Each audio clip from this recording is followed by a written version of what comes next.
गैर मुल्कियों की क्या फीडबैक होता है आपके रक्स के ऊपर? ऐसा बहुत कम होता है कि कोई दूसरी कम्युनिटी के लोग हों या हमारी जुबान के ना हों, बहुत कम होता है। अपने लोग ज्यादा आते हैं। लेकिन अगर जब वो आ जाते हैं हाँ।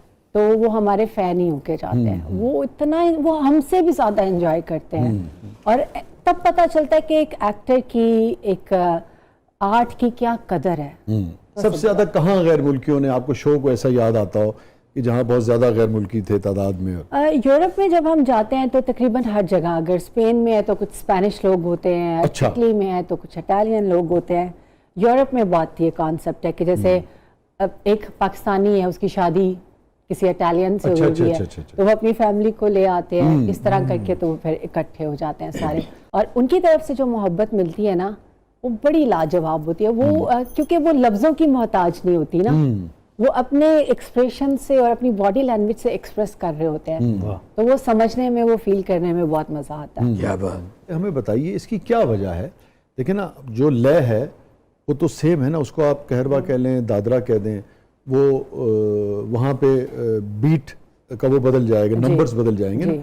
मगर क्या वजह है कि जब हमने वेस्टर्न लोगों को देखा है, जब वो हमारे बाजुकात सॉन्ग्स पे या बीट पे परफॉर्म कर रहे होते हैं, सिंक नहीं कर रहे होते। आपने नोटिस किया होगा, सम कहीं है और ठुमका कहीं। देखो वो गोरों को मुझे बड़ा अच्छा लगता है उनका डांस देख के, वो बड़ा अकॉर्डिंग करते हैं। दोनों हमारे जब इस पे करते हैं, यहाँ आपने देखा नहीं कोई शादी वादी में, अब मेरे ख्याल में मेरी बात आप तक पहुंची। हमारे जब वो वेस्टर्न मूव्स नहीं कर यही तो सकते कह रहा हूँ, ना। हमारी उसमें मूव। हाँ, वेस्टर्न मूव्स नहीं कर सकते हम। वो लोग हैं वो भंगड़े वाले, हाँ। खुले खुले किस किस्म का कर रहे होते हैं वो वाले। तो हम वो माइकल जैक्सन जरा नहीं कर सकते ना उस तरह, ये है। लेकिन बीट तो वही है, बीट आपके अंदर होती है। और जैसे ही अभी आप कोई म्यूजिक चलाएंगे, मेरा पाँव ऐसे होना शुरू हो जाएगा। तो बीट है ना, वो आपके अंदर होती है। आपने कहा कि जैसे ही बीट कहीं शुरू होती है, आपका पाँव जो है वो हिलने लगता है। बिल्कुल। तो शुरू से आपका रुझान इस तरफ था, या जिसे कहते हैं कि बाद में आपने एक्सप्लोर किया, अच्छा कि ये आर्ट फॉर्म जो है ये आप अडॉप्ट करेंगी? एक्चुअली मुझे बिल्कुल भी शौक नहीं था डांस का, बिल्कुल शौक नहीं ये था। कौन मानेगा दुनिया में? हाँ, यही तो डिफरेंट चीज है ना, कि बिल्कुल शौक नहीं था और उसके साथ साथ करना नहीं आता था।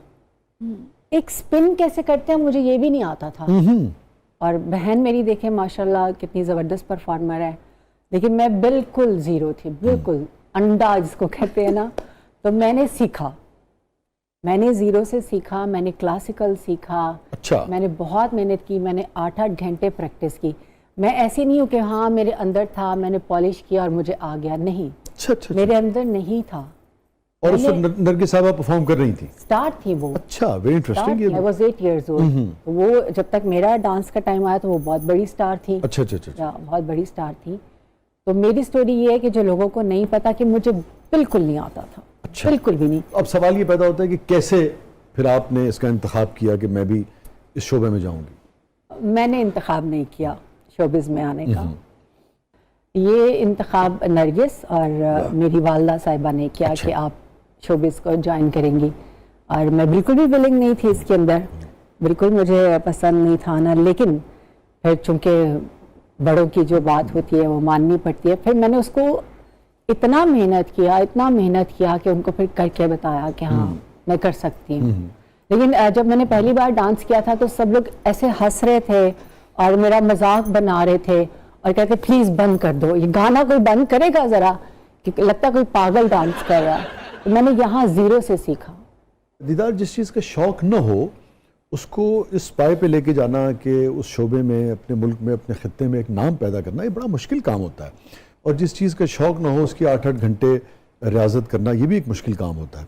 वो क्या मोमेंट थी, क्या वजह थी, कौन सी ऐसी बात थी जो चुभ गई, लड़ गई, या जिसने असर किया, जिसने इतना आपको उसमें, जिसे कहते हैं ना कि पंजाबी कहते हैं ना, खुबा देता? एक शौक होता है, एक जिद होती है। या तो शौक कुछ कर सकता है या जिद कुछ कर सकती है। क्या ऐसी बात हुई थी कि दीदार को जिद हो गई?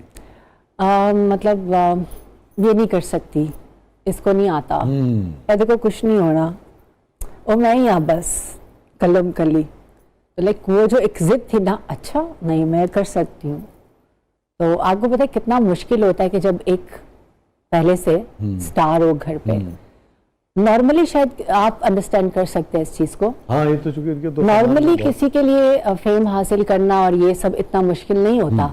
पर अगर पहले से कोई कामयाब शख्स आपके घर पे हो तो दूसरे इंसान के लिए बहुत मुश्किल होता है, डबल मेहनत हो जाती दुरुस्त है, करें। कंपैरिजन होना शुरू हो जाता है ना आपका, वाह वो डबल मेहनत करना पड़ती है। और बाद तो बात उसकी मेहनत को लोग यूं भी कह के कम करने की कोशिश करते हैं कि सिफारिश तो आ गया या ओदी वजह तो आ गया, ओदे कैंड ते आ गया, है ना। ऐसा भी होता है बिल्कुल। लेकिन मैंने जब किया तो लोगों ने ये कहा कि नहीं, अगर वो थी तो ये भी अपनी जगह बहुत अच्छी। मेरे ख्याल में आपका और उनका स्टाइल भी मुख्तलिफ है या तकरीबन एक जैसे स्टाइल से परफॉर्म करती हैं आप दोनों? इंटायरली डिफरेंट, मुख्तलिफ है बहुत। बिल्कुल मुख्तलिफ। शायद अगर मैं उनकी तरह करती तो शायद नहीं कर पाती। आपने अपना रास्ता बनाया। उनका एक अपना स्टाइल, अगर मैं उसमें जाती तो शायद मैं अपना मुकाम नहीं बना सकती थी। ना मेरी वो फिजिक थी, ना मेरा उस तरह फेस था, हर चीज़ हमारी अलग थी। तो अगर वो लाचा कुर्ता पहनती थी तो मैं जीन्स पहनती थी। तो इतना ही फर्क है जितना गोविंदा और प्रभु देवा के डांस में है। हाँ, इतना फर्क। दोनों अपनी अपनी जगह दोनों अपनी अपनी अच्छे जगह हैं। हैं। हाँ। क्या बात है क्या मिसाल, मुझे आपसे ये उम्मीद नहीं थी वैसे। यार, मेरी बात सुने, देखिए मैंने बहुत अच्छी बात की है, थैंक यू आपको कहना नहीं नहीं, मुझे आपसे ये उम्मीद नहीं थी, लेकिन आप बात बहुत अच्छी कर गए। बहुत आपको कल नहीं ऐनक लेके दूंगी मैं। लेके तेरे पैसे नहीं तानों में हमें गैलस लै दिया।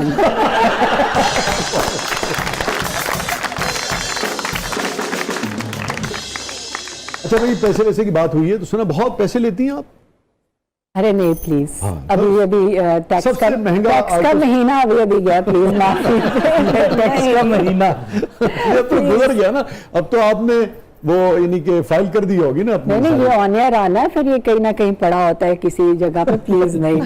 वैसे मैं इतनी गरीब हूँ, बताओ ना यार कैसे।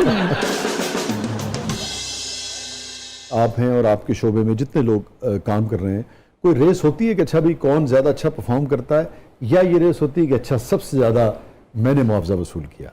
दोनों। दोनों। कौन सी चीज दीदार को ज्यादा यानी कि सेटिस्फेक्शन देती है?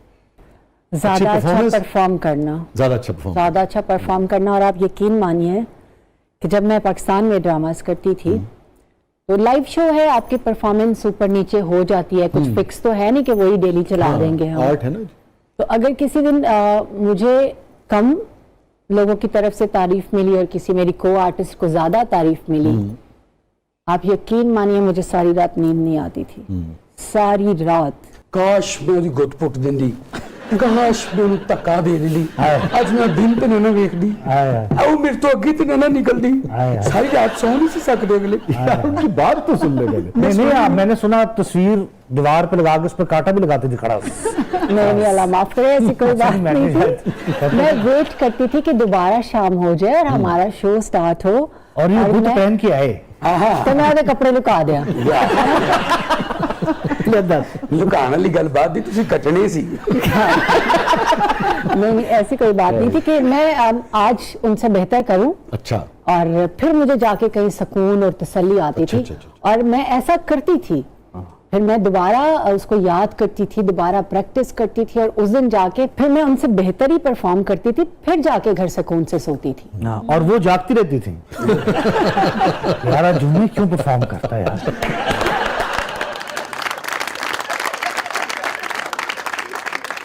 अच्छा देखिए, बड़ी अच्छी बात की है दीदार ने। वो हमारे मेहरबान दोस्त बड़े भाई है ना हारून रशीद साहब, जी, जी। बड़ी आला एक बात करते हैं, बेशुमार फलसफी आदमी है वो कहते हैं कि जिंदगी जो है ना, जो दीदार साहबा ने बात की कि जिंदगी हमेशा अपनी सलाहियतों पे बसर की जाती है, दूसरे की कमजोरियों पे बसर नहीं करती। अरे वाह। वाह वाह वाह वाह वाह। तो एक बात ये नहीं कि दूसरे को गिरा दे, जैसे कि शजर साहब कह रहे थे, इसमें तो कोई मजा नहीं। असल बात तो ये है कि दूसरा भी खड़ा रहे और आप भी खड़े रहें, मगर आपको आपकी मेहनत की वजह से ज्यादा दाद मिले। बहुत अच्छी बात है पॉजिटिव होना, और यही नाज़रीन सीखने वाली बात है कि किसी भी शोबे में इंसान हो, और यही इस शो का मकसद भी है। आपने देखा होगा कि मुख्तलिफ वॉक ऑफ लाइफ के लोग जो हैं वो आते हैं, और उन सब में एक चीज़ कॉमन आपको नजर आती होगी, अपने शोबे में मेहनत, रियाजत और पॉजिटिविटी। कहीं नहीं जाइएगा, छोटे वक्फे के बाद वापस आते हैं। हमारे साथ मौजूद हैं मोहतरमा दीदार साहबा, आप देख रहे हैं जबरदस्त।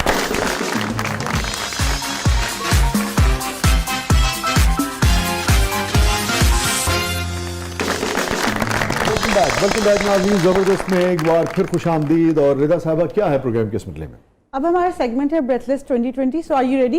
Yes I am ready. मेलियां चो ਇਹ ਜੀ ਗੁੱਡੀ ਲਈਏ ਨਾ ਸਭ ਤੋਂ ਪਹਿਲੇ ਉਹਦੀ ਬਾਂਹ ਟੁੱਟਦੀ ਹੁੰਦੀ कुछ सेहत वाली पॉजिटिव बात है आपके पास? ਸਰ ਇਹਨੂੰ ਵੇਖ ਕੇ ਮੈਨੂੰ ਮਨੂਸ ਜਿਹੇ ਖਿਆਲਾਤ ਹੀ ਆਉਂਦੇ ਪਤਾ ਨਹੀਂ ਕੀ ਪ੍ਰੋਬਲਮ ਸਰ ਮੈਨੂੰ ਮਾਫ ਕਰ ਦਿਓ ਮੇਰੇ ਲਈ ਘੂਰੀਆਂ ਨਾ ਪਾਓ ਪਲੀਜ਼ ਮੇਰਾ ਹਿਸਾਬ ਕਰ ਦਿਓ ਮੈਨੂੰ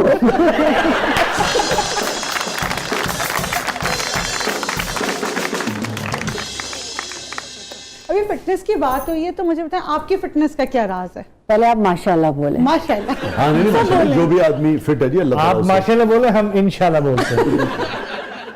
ये जो फिटनेस का है कुछ स्पेशल नहीं है, हल्का फुल्का सा वर्कआउट है, बहुत हल्का फुल्का सा, ज्यादा नहीं, अच्छा लेकिन ये जेनेटिक है। हाँ वो आपको खुर्रम का भी बिल्कुल हाँ, भाई दोनों- भी ऐसा है, मेरी वालिदा भी ऐसी हैं, जो मेरी सिस्टर हैं वो वालिद की तरह वो नरगिस थोड़ी साहिबा। बल्कि हो जाती ठीक। हैं। मगर खुद आप कुछ ना कुछ तो यानी कि थोड़ी बहुत रियाजत ये या समझो ना डाइट- होने के बराबर जब मेरे शोज मेरे सर पे आ जाते हैं ना मैं तब प्रैक्टिस करती हूँ। हाँ लेकिन चूंकि सैलून है मेरा तो वहाँ पे काम करना तो वो थोड़ा सा होता है कि खड़े रहना बहुत सारे घंटे। आपने सैलून का जिक्र किया तो एंटरप्राइजिंग है आप, कारोबार करने का शौक है आप? बिल्कुल है, बिल्कुल अच्छा, है।